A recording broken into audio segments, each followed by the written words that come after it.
Hello student, स्वागत है आपका आईसीटी वर्चुअल क्लासेस में। मैं हूं कविता, आपकी साइंस टीचर। उम्मीद करती हूं आप सभी अच्छे होंगे और स्वस्थ होंगे।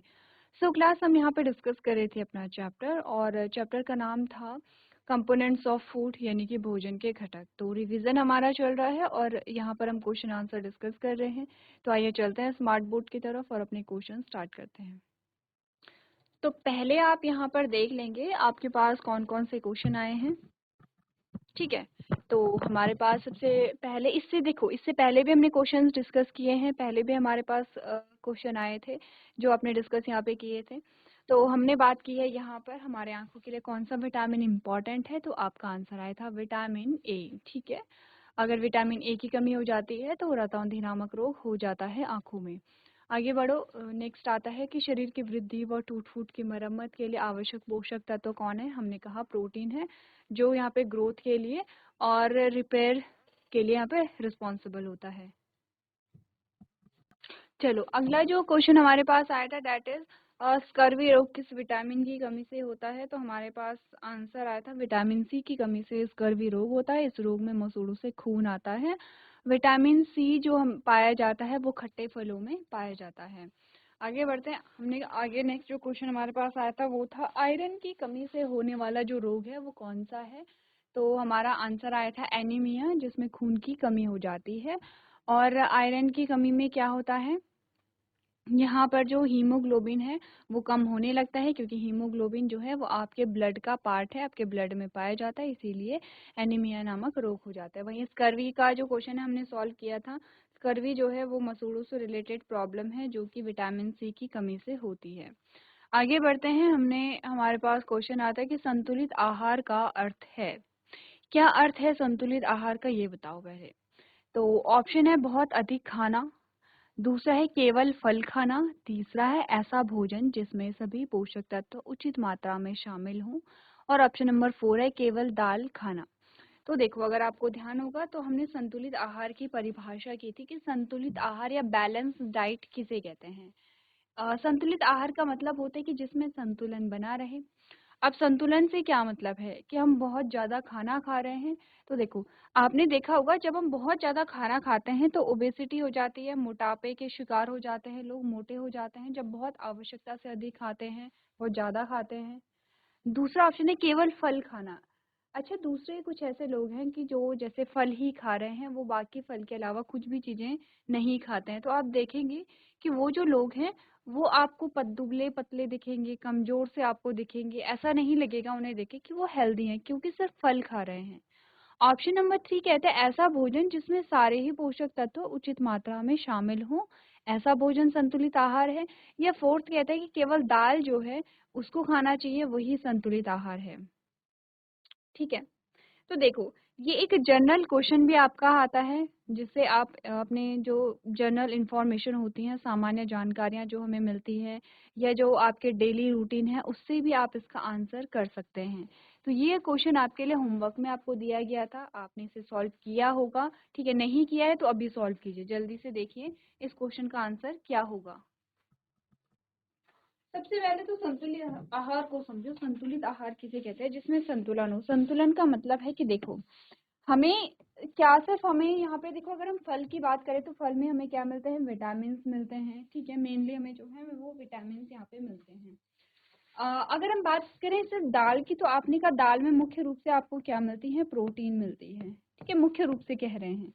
तो अगर हम दाल लेंगे तो सिर्फ हमें प्रोटीन मिलेगा, मतलब हमारी वृद्धि तो होगी, हमारे शरीर का रखरखाव तो होगा, पर ऊर्जा कहाँ से मिलेगी फिर। हमें तो ऊर्जा की भी आवश्यकता है। ठीक है, हमें क्या है, ऊर्जा की भी आवश्यकता है। तो उसी सेम यही होता है कि अगर हमने यहाँ पे फल खाए तो फल से तो हमें क्या मिल रहा है, मेनली विटामिन मिल रहे हैं। ठीक है, कुछ मिनरल्स भी मिलते हैं। तो लेकिन हमें ऊर्जा कहाँ से मिलेगी, ऊर्जा तो हमें कार्बोहाइड्रेट से मिलेगी और फैट से मिलेगी। अब कार्बोहाइड्रेट और फैट तो हमें नहीं मिल रहा है। ऑप्शन नंबर 1 में अगर हमने कहा कि हमने बहुत अधिक खा लिया, इसका मतलब हमें जो पोषक तत्व हैं वो अधिक मात्रा में मिले हैं। अगर हमें पोषक तत्व अधिक मात्रा में मिले हैं तो इससे जो है वो मोटापा आता है। ठीक है, मोटापा।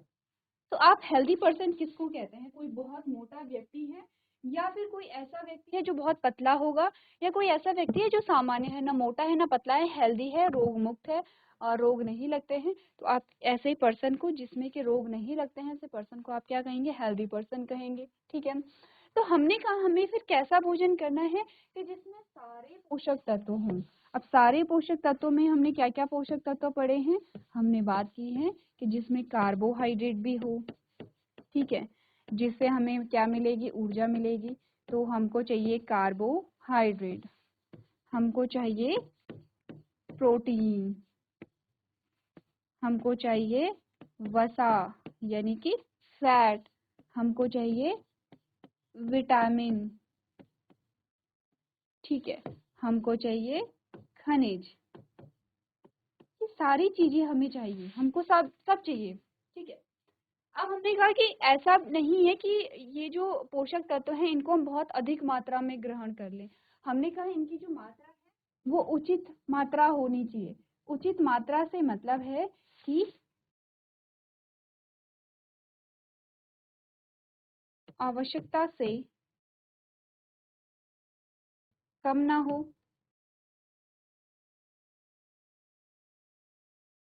और दूसरा कहता है कि आवश्यकता से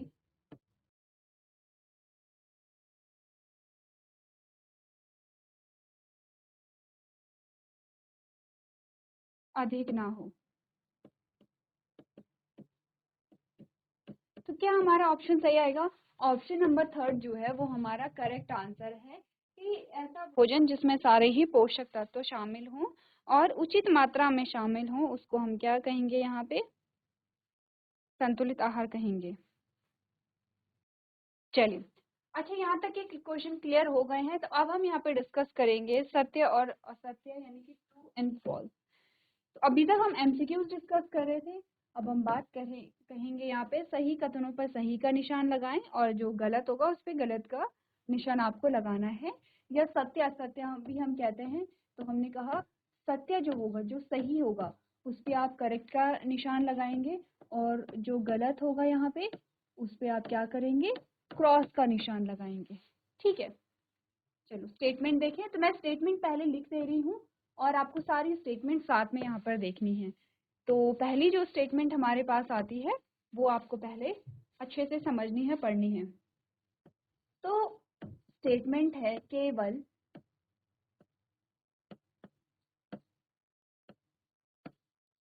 चावल खाने से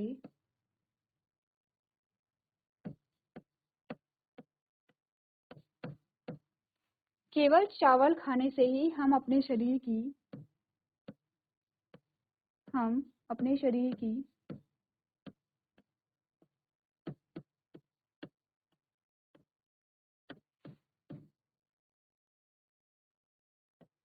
पोषण संबंधी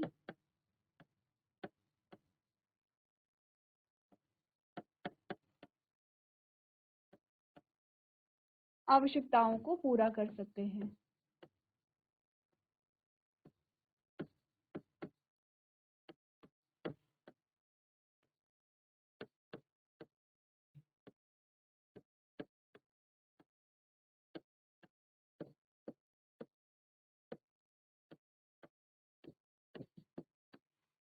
ठीक है, ये स्टेटमेंट क्या कहती है कि केवल चावल खाने से ही हम अपने शरीर की पोषण संबंधित आवश्यकताओं को या पोषण संबंधी आवश्यकताओं को पूरा कर सकते हैं। ये पूरा है, ठीक है, ये प है।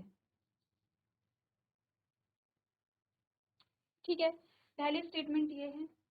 दूसरी स्टेटमेंट देखो, दूसरे स्टेटमेंट में क्या बोला गया है। दूसरी है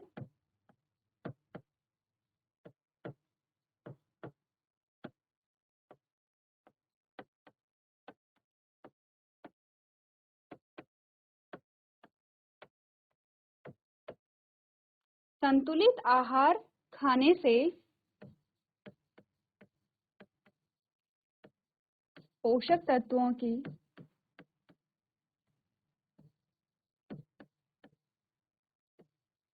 कमी से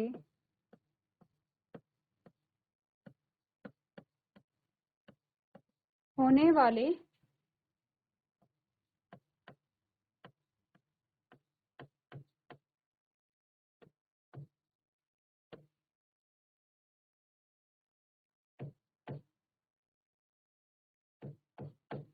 रोगों से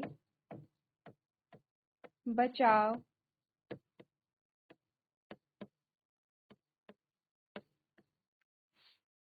किया जा सकता है।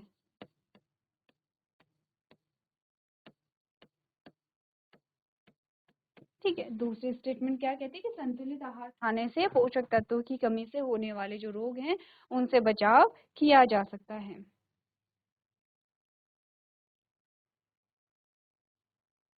ठीक है, चलो अगली स्टेटमेंट नोट करनी है आपको। अगली स्टेटमेंट है शरीर के लिए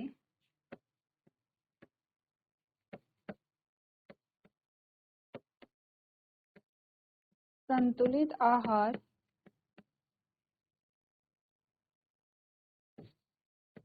में विभिन्न संतुलित आहार में विभिन्न प्रकार के खाद्य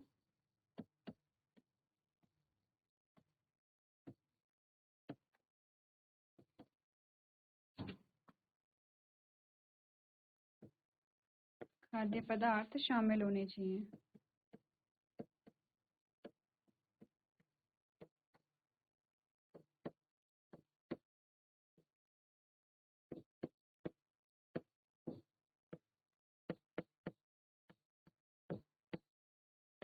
ठीक है, चलो अगली स्टेटमेंट लिखिए।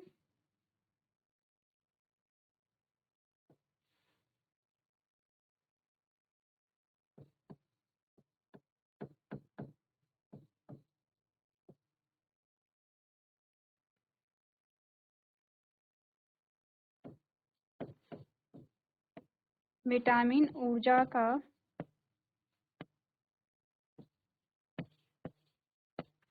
प्रमुख स्रोत है। ठीक है, 4 स्टेटमेंट आ गई हमारे पास। पहले इन 4 स्टेटमेंट को आप लोग सॉल्व कीजिए, उसके बाद हम बाकी की स्टेटमेंट करेंगे। देखो सिंपल सी चीज है,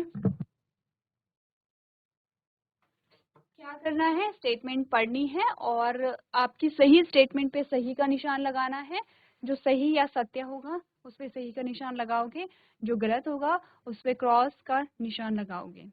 तो चलो एक बार सारी स्टेटमेंट्स आप पढ़ लेंगे। चलो अब स्टेटमेंट पढ़ो। पहली जो स्टेटमेंट है वो क्या कहती है,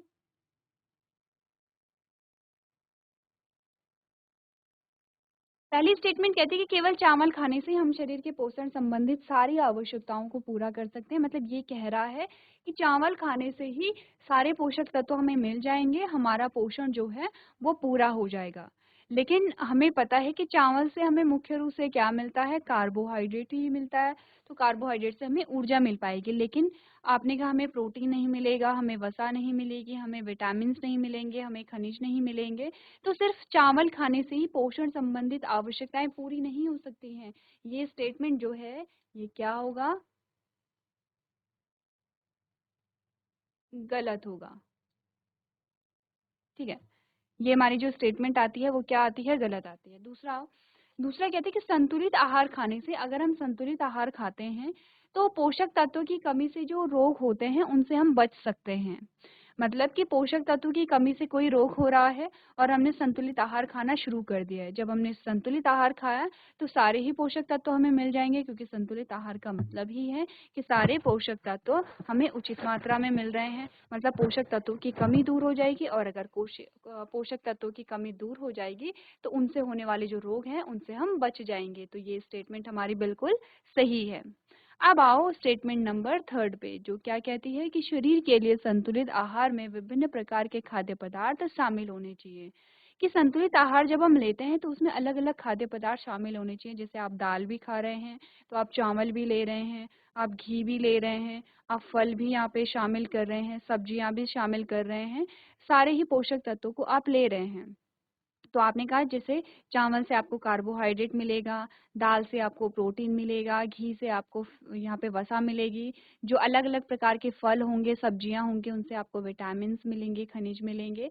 तो अलग अलग प्रकार का जो भोज्य पदार्थ है उसे आपको अपने भोजन में शामिल करना चाहिए। तो ये स्टेटमेंट भी बिल्कुल सही कहती है कि यस, जो संतुलित आहार है, संतुलित आहार में हमें क्या करना चाहिए, अलग अलग प्रकार का जो खाद्य पदार्थ है उसको शामिल करना चाहिए। अब आओ स्टेटमेंट नंबर 4 में, जो कहती है कि विटामिन जो है वो ऊर्जा का प्रमुख स्रोत है, जबकि हमने क्या पढ़ा था कि जो ऊर्जा हमें मिल रही है वो कार्बोहाइड्रेट और विटामिन से मिल रही है, कार्बोहाइड्रेट और फैट से मिल रही है। तो विटामिन से हमें क्या मिल रहा है?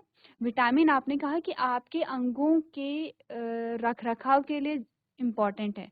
देखो क्या बोला है, जो ऊर्जा है वो हमें कार्बोहाइड्रेट से मिल रही है और हमें वसा से मिल रही है। विटामिन जो है वो अलग अलग प्रकार के होते हैं और अलग अलग विटामिन हमारे अलग अलग अंगों के लिए क्या है, इम्पॉर्टेंट है या महत्वपूर्ण है। जैसे विटामिन ए आंखों के लिए है, ठीक है, जैसे कि विटामिन बी जो है वो हमारी जो मेटाबॉलिक प्रोसेस है उसके लिए होता है, विटामिन सी हमारे मसूड़ों के लिए है, विटामिन डी हमारी हड्डियों के लिए है, विटामिन ई जो है वो हमारी स्किन के लिए। तो बहुत सारे जो विटामिन हैं उनके अलग अलग काम होते हैं, अलग अलग अंगों के रख रखाव को करते हैं, ठीक है। तो ऊर्जा का प्रमुख स्रोत क्या हुआ? कार्बोहाइड्रेट हुआ और फैट हुआ, ना कि विटामिन। तो ये स्टेटमेंट हमारी क्या होगी यहाँ पे? गलत होगी, ठीक है। क्लियर है? पहली ही स्टेटमेंट गलत है, दूसरी सही है, तीसरी भी सही है, चौथी भी गलत यहाँ पर होती है। चलो नोट करना, एक बार आंसर जो है वो नोट कर लेंगे। तो आगे बढ़ते हैं, मैं कुछ और स्टेटमेंट आपको दे रही हूँ। अब हमारे पास आती है कौन सी? फिफ्थ स्टेटमेंट आती है, ठीक है। चौथी स्टेटमेंट तक हमने बात कर ली है, पांचवी स्टेटमेंट आती है, क्या आती है?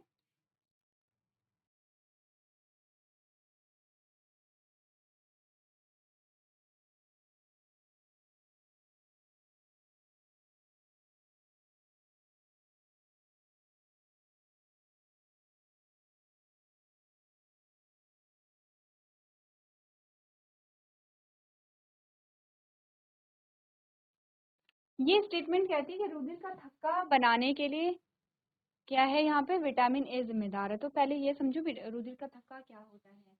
तो देखो, आपने कहा हमारे कोई भी बॉडी पार्ट है यहाँ पे, ठीक है, जैसे कि ये आपकी क्या है, उंगली है।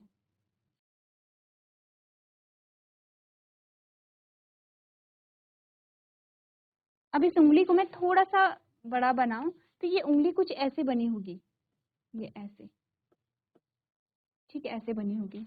और यहाँ पर जब हमें चोट लगती है तो ये ऐसे टूट जाते हैं,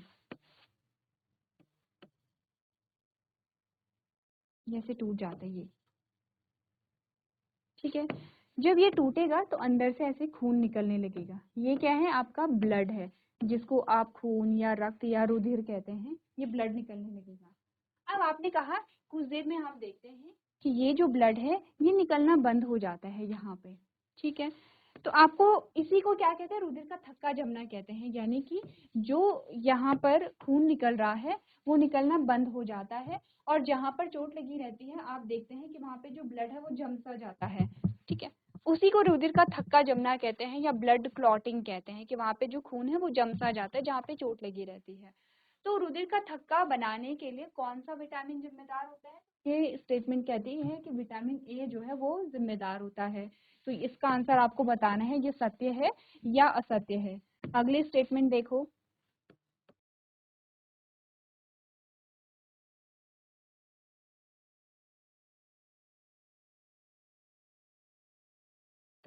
ये स्टेटमेंट कहती है कि प्रोटीन का जो पादप स्रोत है वो दालें हैं, ठीक है। आगे बढ़ते हैं।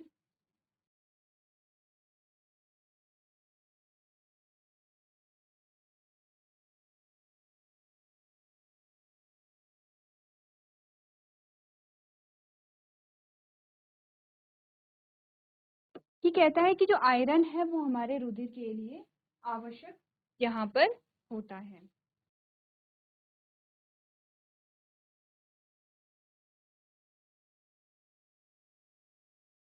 ये कहता है कि गेहूं जो है वो वसा का स्रोत होता है।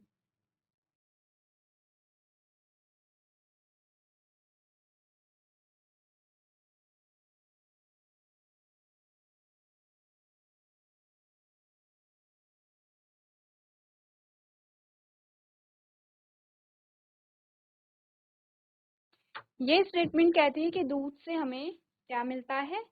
कैल्शियम मिलता है।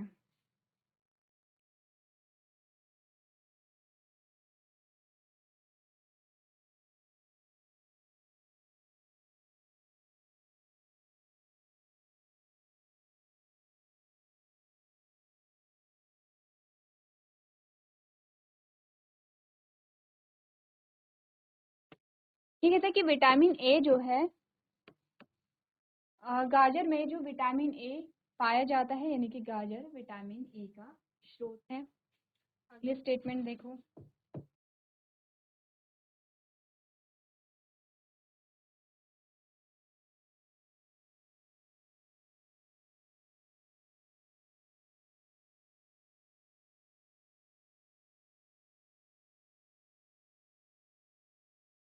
आ, ये लास्ट स्टेटमेंट कहती है कि विटामिन बी की कमी से बेरी-बेरी नामक रोग होता है।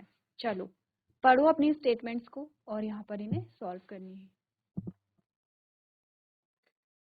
चलो देखो, ये करके स्टेटमेंट को पढ़ो और यहाँ पर आप अपना जो आंसर है उसको सॉल्व करेंगे। तो पहले जो स्टेटमेंट है उसमें कहा गया है कि रुधिर का थक्का बनाने के लिए विटामिन ए जिम्मेदार है।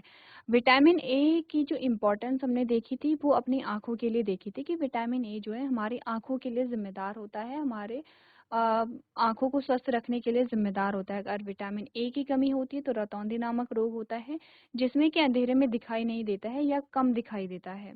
ठीक है।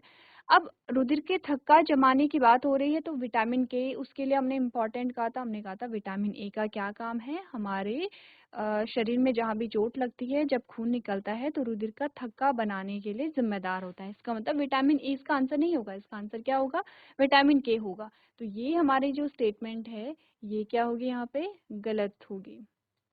ठीक है, ये हमारी स्टेटमेंट गलत होती है।